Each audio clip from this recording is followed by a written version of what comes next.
Hey guys, Anthony here with Advanced Vector. Today bringing you round 3 of my Alienware M15 R3 kind of review. So had a lot more great questions. I wanted to just turn this one out really quickly. Everyone was really clamoring for, in-game thermals. So I did that. I pulled it up. I'm just going to post this really quickly. And then my plan after that is I have a few more questions that I'll cover in this video as well, but my plan immediately after I'm done recording this video is I'm going to tear this thing down, I'm going to repaste it, and then I'm going to kind of redo some of my initial testing. I will try my best to make sure that I'm able to provide some solid numbers and stuff like that. But I think for the most part, it's just like I said, guys. Really, it's kudos to the people who do this a lot. It is a lot of work to do benchmarking, save your results, compile it all. So you might just get some numbers thrown out there, and it's just the experience that I get. Okay, guys, so that was Monster Hunter Iceborne.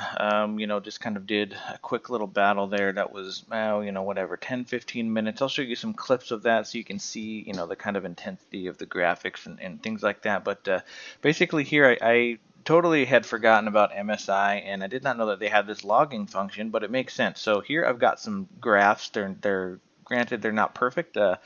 But I think they'll help. So from a frame rate perspective, we were sitting in there right around that 70, 65, 70. We did get a few spikes that were a little bit higher, but realistically, I think it was for the most part in the mid 70s. Now, to me, that is pretty decent. This game, it was on complete max settings for Monster Hunter, and it's a fairly demanding game. You can see there's a lot of fire effects. There's a lot of stuff going on. And different things like that in that specific battle. That's kind of why I picked that one. I felt like it demonstrated, a lot of particles and different things like that, the move of that monster and whatnot. So frames very steady, great. I think it performed better than any machine I've ever had in the past. I've never been able to run at full bore and maintain 60 plus frames. So we definitely were able to utilize the high refresh rate. I may, tweak some settings going forward that will allow me to maybe get up into like the 100 plus frames and you just lose a little bit of quality, but that's pretty good. So the temps is what everyone was looking for specifically. And so if we come down here, we can see this CPU temperature gauge and kind of like we expected, although it's not quite so bad. It was not throttled, or I should say pinned at 100%. Here we can see over the course of that battle, kind of, you can tell this is when the battle really started right here. And we can see that levels out to the low to the mid 90s. We do kind of get up there to 96, 97. I think we may have even hit 100 a few times, but realistically, it's not throttling. Now, is it running hot? Absolutely. I'm hoping that when I repaste it, if I could see this even drop down into the 80s as I'm gaming, then that would be fantastic. But this kind of goes back to that whole thing. At least we're not getting throttled. It does perform well. I would say this is a relatively intense kind of a game for CPU usage, and we can see that in this next graph down here. We're going anywhere from like 50 to 70 percent utilization on our CPUs. So that's what that's about. We've got RAM usage. That game takes a ton of RAM. There's a 10 gigs of RAM that it used, and you can kind of see that drop off. We'll come down to our GPU temperature, and realistically, holding just like my testing yesterday, even when I would push it to the absolute max and let it sit, like 76, 75, 76 degrees is right where that GPU sits, and I think that's a pretty good temperature. It would be nice to see that come down a few degrees, when I repaste it, but realistically, I'm comfortable with that. I'm comfortable with the mid 70s, especially on a platform that's this small. Here's our usage meter, and again, you can see that's in the high 90s for the most of the part. 98, 99 percent usage is what we're seeing there. Memory usage, no one really cares about. We'll kind of quickly look at some of the rest of these stats in case anyone cares about that, but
Alright guys, here we are again. You just saw some footage of Ark.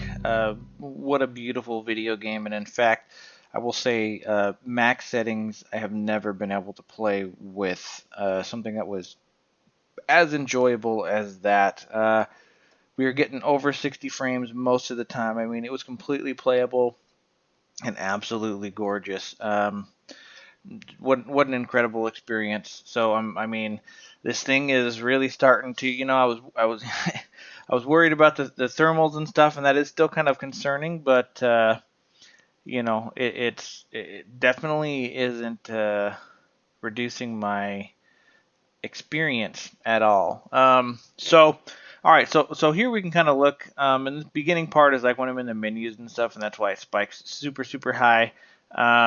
But some of the water shots that you saw in there, the frames jump up because they're just not as much. But you could see as we were moving through the landscape and stuff, there's the shrubbery. It's all moving, and the forest and all of the different dinos and stuff that are around. So frame rates are pretty decent. Like I said, for the most part, above 60. We do get up into the 70s and into the high 50s for lows. But really 100% completely playable. I know I have spent a lot of time in Arc, and so I know that if I tweak this, I could get this up to where it would still look great, fabulous, lose a little bit of quality, but we'd be up there into the 80s and 90s frames per second by just doing a little bit of tweaking there. CPU temperature runs a little hotter than when we were playing Monster Hunter. We can see kind of frequently here we're jumping up to 100 degrees Celsius. But it does spend a lot of time into in the mid 90s. So this game was a little bit more CPU intensive, and I think interestingly enough, the actual CPU utilization seems to be a little lower. So I wonder if this has to do more with the fan curve. And I'm still on that balanced fan setting and profile. There we go. I'm on that balanced fan profile. So maybe it's like, okay, it's fine. You're just touching 100 every once in a while. We want to keep that gaming experience good. You don't have these things that are just torquing out a ton of air, but also a ton of sound. So because what I'm seeing here is our CPU usage is actually significantly lower than it was in Monster Hunter World. Now, that being said, with my headset on, I have that Alienware headset on, and I could not tell the difference from the sound. So maybe the fans were blowing harder in Monster Hunter. Either way, I think that's fine. Again, we can kind of see that RAM usage. Again, this game takes quite a bit of RAM. GPU temperatures, again, solid 70, 76, pretty much across the board. Usage was still very high. We did have a couple of drops probably when I jumped in and out of water and stuff like that. Here's kind of that memory curve as well. And we'll just quickly kind of go through the rest of these in case anyone is interested. Here's our individual CPU temperatures. So, questions. Let me pull up my sheet. Oh, one thing I do want to note is I am actually recording this on the Alienware itself. I'm using the inbuilt webcam. Kind of an interesting fact. It is 30 frames per second it records at, but it's only a 720 camera. That being said, I'm actually very satisfied with the quality. I realistically I can't tell the difference between this and my Logitech C920, which is a 1080 camera. So I think it does a good job. It's very clear, at least from what I'm looking at. The picture is clear. It seems crisp, all that other good stuff. So I think previous editions of the Alienware did have a 1080 camera, so I don't know if that was just kind of like a cost-saving measure or if they figured most people that have a laptop like this have a USB camera anyways, but I think I will probably be using this definitely on the road and whatnot. So someone had some questions about battery life, so I did actually go through and DM a D&D campaign on one of these the other night. Did not have it plugged in, and so that was a lot of like web browsing. I had some light applications that I had up for sharing out maps and rolling dice and stuff like that. So I would say that's probably a pretty good like productivity type of a situation. And my battery lasted, it got down to 20% after about 2 hours. Um, you know, so that's kind of, I'll say it's adequate. It's certainly good. Now, I was not gaming. I wasn't doing anything like that. I would expect, the battery life on something like this to be absolutely horrible if you try to load up a huge game, and it's not plugged in. But from a productivity standpoint, I think that if I had adjusted the screen brightness down a little bit and was being a little bit more conscientious, realistically, I think you're looking at probably, you could probably get 3 hours of solid use out of this.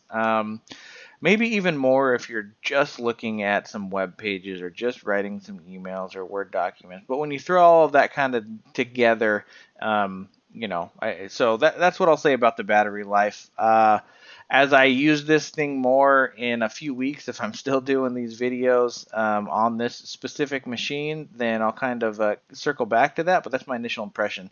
I think that in a productivity type of environment, you're going to get that 2 to 3 hours of battery life. Uh, Tear down. So here's another thing that someone brought up, and it was a really good point. And I think the real question out of all of this, after having this thing for 3 days, I actually sat down, did a little gaming on it this morning, and that stuff. Would I buy this again? I think absolutely I would buy this particular model, this machine. Um, I think realistically, and I don't know if I will.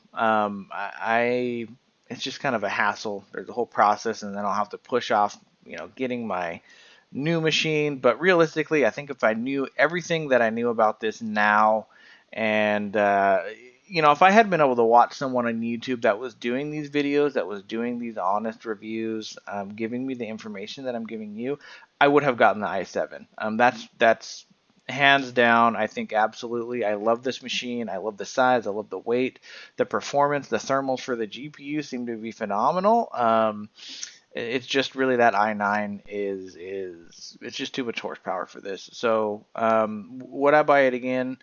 Yes and no. Yes, I would buy it again, but I would buy the i7. I would not get the i9. If you and I kind of knew this going into it. You could just deductive reasoning, right? I mean, this thing is so small, it's so thin.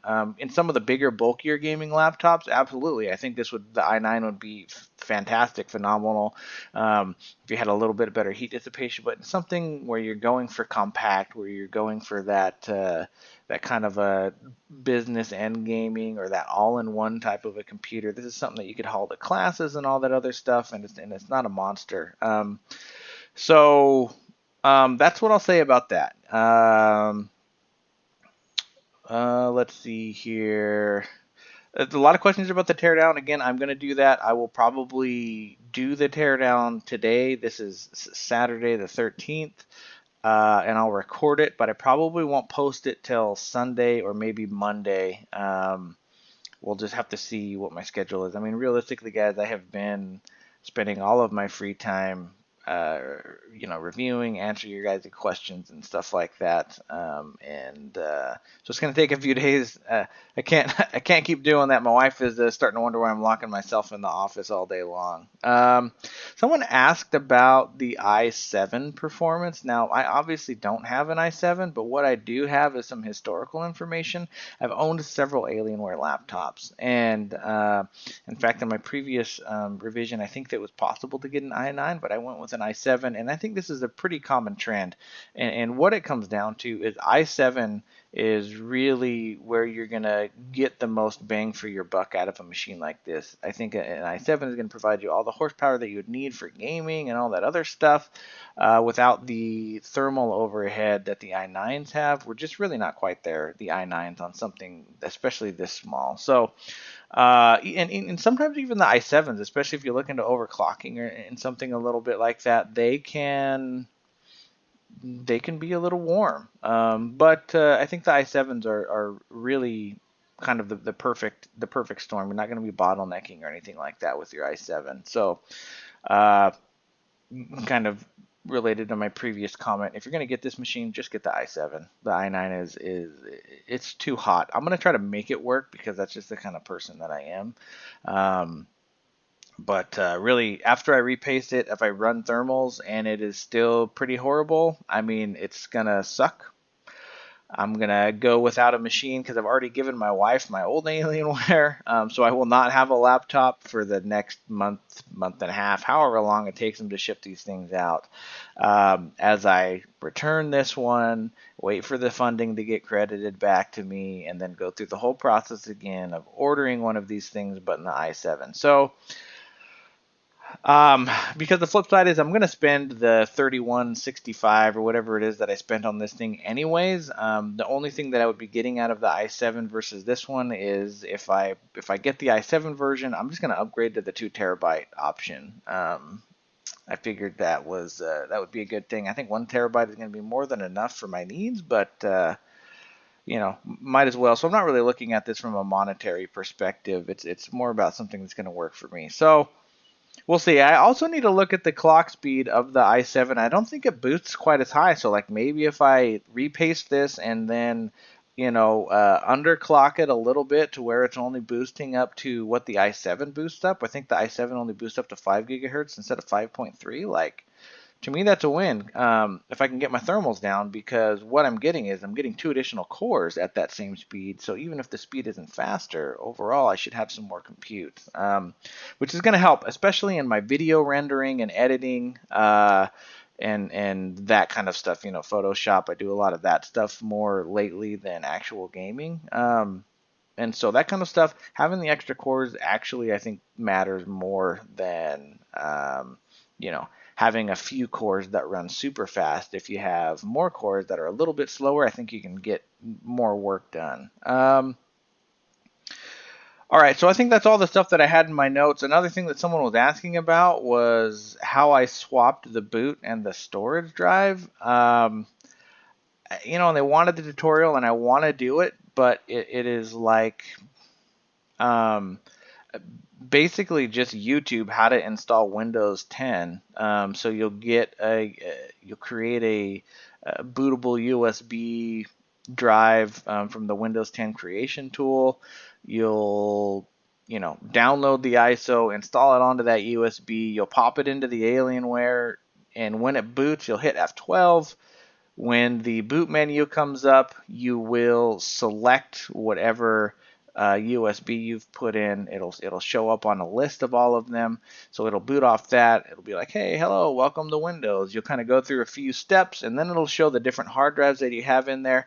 And initially, when you get it from Alienware, they have like a ton of different partitions. They have like a recovery partition and a support partition and all this other garbage. And the first thing that you want to do for everything is just delete every partition until all that's left is pre-allocated space. Now, this being said, if you are already using your laptop and you have data on it that you want, do not do that until you back up your data, because what you're essentially doing is completely obliterating everything that is on those hard drives. Not really. You could recover them, but that's kind of the process. You're reformatting those hard drives and basically telling the computer, I don't care what's on here, I want to reformat them and use them as new space. So for a brand spanking new machine that you have not done anything with, this is the process that you'll follow. It's the easiest. So you'll do that, and then what you'll do is you'll select the smaller drive, which is the non-RAID drive. Also, I think that in the Windows menu, it does indicate that, hey, this is a Intel RAID 0 drive, and so that is the one that you don't want. You want to pick just that single drive. That's the Hynix 512 or whatever size you got. And you'll install Windows on that. So that's kind of that high level process. You'll go through the whole thing. You don't have to worry about CD keys. Those are kind of like burned into the motherboards now with the new UEFI stuff. So you won't have to input that. It'll just automatically detect whatever copy of Windows you have a license for on the motherboard. So if you had Windows Home, it'll install Windows Home. If you had Windows Pro, so on and so forth. So that part of it is super easy. And then the only other thing you got to do really is once you get the machine up and running, connect it to the internet, go to the Dell website, and the thing that I like to do is there is download the Windows, or I'm sorry, it's like the Dell, let me just look at it on my computer here. It's the Dell, it's the Alienware update application. So if you download that single thing, what it's going to do, you'll install it, and what it does is it says, okay, what computer am I and what do I need? And then it'll basically go through and just install all your drivers for you. The only thing that I had to do after that was I specifically downloaded the newest driver from NVIDIA for the graphics card that I had, and I did that because I was loading up some games and I noticed I was crashing a lot. That happens a lot of the time. Dell will they'll have older driver versions that they haven't like approved yet or whatever, but you want to kind of be on the cutting edge of your graphics driver. So you'll go to NVIDIA directly, download that driver, and after that, you're off to the races. You're ready to go.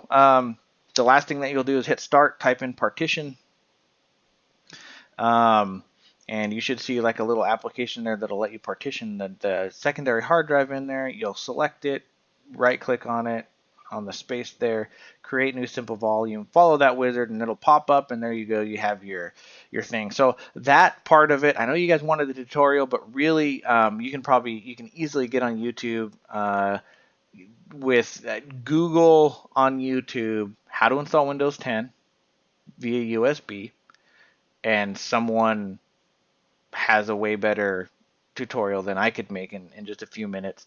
And then the second part, if you need help with that, is how do I partition a hard drive in Windows 10? And again, I'm sure someone will have a really quick, simple, step-by-step.